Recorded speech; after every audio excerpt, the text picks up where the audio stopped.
Hello, it's me, Harley. Now then, I'm making this video late December, before my birthday. Now then, I know this won't come out until January, because honestly, I'm trying to upload videos weekly, and I don't have that many ideas.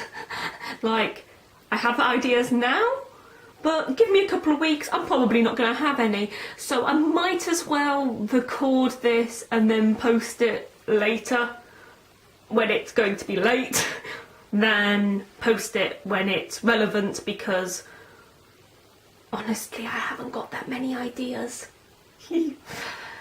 Now then, I'm going to be just ranting about how I'm hating the idea of turning 19 in 2 days' time.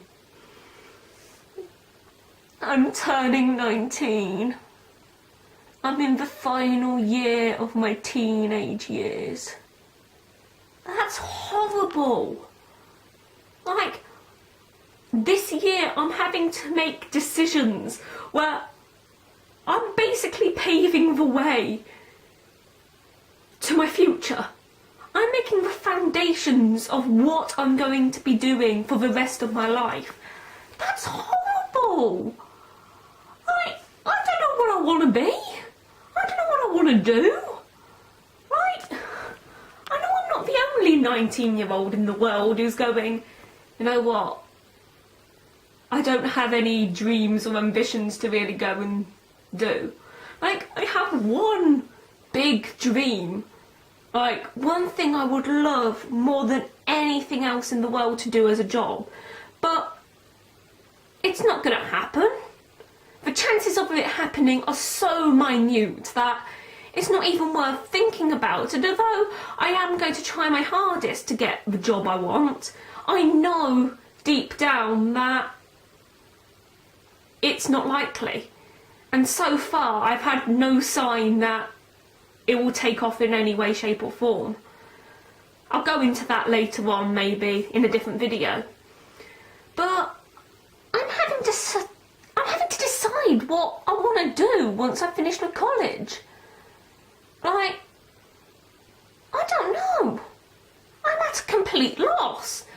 And I feel like I'm in some kind of weird alternative dimension, because I have friends, well, I say friends, more like acquaintances that are people, someone who I used to know type thing, and they're not, I say friends, they're not really friends, they're just people I keep in contact with, who were in the same classes as me, who are in the same year as me, who are the same age as me, who now have kids, who have jobs, who are making a living, who, I know a couple of them who have gone and joined the army, or rather one of them's joined the army, one of them's joined the RAF, but all the same, I have friends sorting their lives out, making a life for themselves, and here's me, awkwardly sitting in my room, going, yeah, I've been watching a lot of anime recently.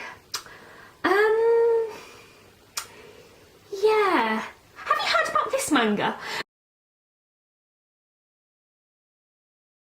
And it's mental. Now then, why am I dreading turning 19? Like, there's so many people who'll be going, what, you're dreading turning 19? Imagine what it's like turning 60, or imagine what it's like when you figure out that you're turning 80. Like, yes, I know that's even worse. If this is how I feel now, how I'm dreading turning 19, how the hell am I going to be when I'm turning 50? Like, oh, that's too much stress. Last year, by turning 18, I became old enough to vote. I shouldn't be able to vote. I don't even know what I want to do with my life, let alone know what to do with other people's and parliament and government and... No, I shouldn't be doing this. I am not an adult. One cannot deal with this.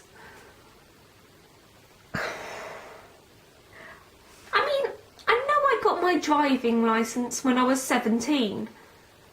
But that's a massive step in itself. I'm now able to go and get killed at war. I'm now able to get, like, a car and drive. I'm allowed to be an adult, but I don't know what to do. I am not good at adulting. And I don't want to be good at adulting. Like, I'm stressed out enough as it is. Here I am just freaking out, going, yay, I'm in a weird, lovely bubble of anime and manga and geeky stuff. I do not know what I want to do. Now then, what did I want to be when I was little? When I was little, I wanted to be a marine biologist. Like, this was when I was in preschool. Apparently the vicar came in and said, like, what do you want to be? And told us to draw pictures and, like, say what we wanted to be. And my mum saw my picture and she went, why does yours say zookeeper? I thought you wanted to be a marine biologist. And according to my mother, I turned to her, looked her in the eye and said, well, I couldn't spell that, so I put down zookeeper instead. Fair enough, preschool me, fair enough. You may be 4 years old, but you can't spell marine biologist. To be honest with you, I'd have difficulty doing it now because I'm a pretty terrible speller. But well done, 4-year-old me, for thinking outside the box and putting down zookeeper instead. Now then, that was all well and good until I was about 7 or 8, when I realised that to get a job in marine biology, you'd have to learn to dissect animals and see them suffer occasionally and treat them and look after them that way. And I can't see my animals suffer.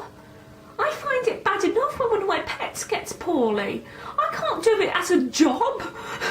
Like, I will do everything for my pets. I will go the extra mile for my pets. In fact, I go the extra galaxy for my pets. But, so that very quickly disappeared. I went, nah, I don't want to be that anymore.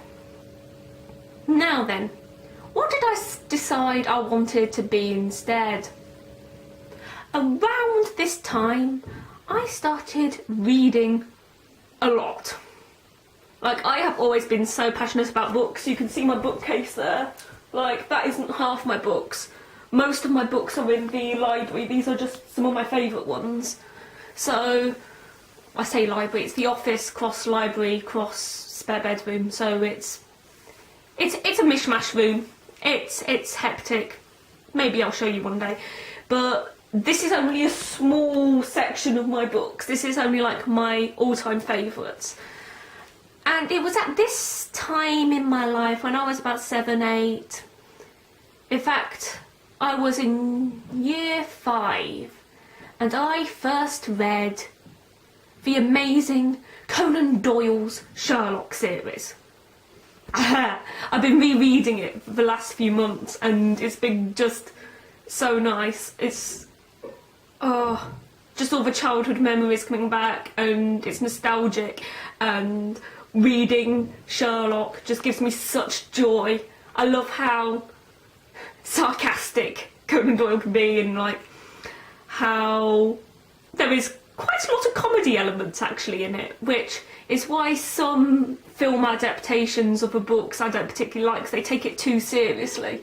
Like, Conan Doyle made it clear he didn't want to continue the Sherlock series in his Sherlock books and was rather sarcastic to the reader, and I think when you miss out the comedy elements of his work, you miss out a huge chunk. So yeah, I'm going on for a different rant there altogether, but this is what I found out when reading those books. I loved the idea of being a detective. In fact, honestly, to this day, I still do. It looks like... I'm sorry, I've always, now this might sound a bit weird, loved reading dark gothic literature and watching crime shows. I've always loved Bones and NCIS and Sherlock and Jonathan Creek. Oh my god, Jonathan Creek! I love Jonathan Creek! Oh my gosh! Why did he have to sell his windmill? Anyway, but I've loved all those crime shows and things like that, and I've grown up around them. My mum would let me watch them when I was pretty young, probably really too young for them, but because I was so interested in it. I remember when I was in year 7, and as a reward for Christmas, our lovely teacher, he let us watch a documentary on Jack the Ripper. Well, I already knew all about Jack the Ripper. I did not learn a single thing from that documentary. And to be honest with you, I'd already watched that documentary. And I know it might be a bit early to learn about all that gore stuff, but it's because I was just interested. I'd never do anything violent myself, or I never respect any of the murderers or anything like that. I'm not a crime enthusiast in the sense that I like it happening. It's just it interests me. And I like the mystery and trying to figure things out. And that's why I love unsolved crimes and things like that, because it's just putting your brain into a different mindset and trying to figure out what the events happened and how they occurred. And oh, I've always just loved that. So when I was in year 5, I secretly wanted to be basically Sherlock Holmes. To be honest with you, part of me still does, but part of me also wants to be Captain Jack Sparrow, which again is another questionable line of work. It doesn't mean that I want to do anything bad, it just means I like my Gothic literature. Now then, what do I want to do now? I don't know. I had wanted to go on to be a barrister, because another thing that I used to love to watch when I was little was Judge Judy. Like, she was amazing in my eyes. I loved her. My mum watched daytime TV, and whenever she watched Judge Judy, I'd watch it with her. And so that was just amazing. And now we have Judge Rinder. I mean, come on, he is just so sassy. I absolutely adore Judge Rinder. I would love to have a dinner party with him. Like, that would be just amazing in my mind. So, I've always liked the idea of going on to be a barrister. The only problem is, the school I went to previously, not the one I go to now, but the school I went to previously, they managed to shatter any resemblance of a dream I ever had. They broke me. They got rid of any aspirations in life and basically just told me to give up. And that's a really hard thing to get over. Like, I don't know what I want to be anymore. I don't know what direction I want to take or what steps I'm going to be going into in the next year. It'll be great drama for you guys at least. So, I don't know what turning 19 and going into 2019 is going to do, how it's going to pan out and affect me, what things will go well, what things will go bad. I suppose none of us do. But all I know is this next year is probably going to be the biggest year of my life. And that terrifies me. I'm certain there are other people who are in exactly the same shoes as I am going, I'm scared too. I don't know what I'm doing. So, yes. This video will be uploaded in 2019, so Happy New Year to everybody who's watching this video. And Happy New Year, future me. I don't know what my birthday's going to be like. Hopefully it'll be good. It should be good. It's going to be quiet, I know that, but till next time, toodle pipple beans.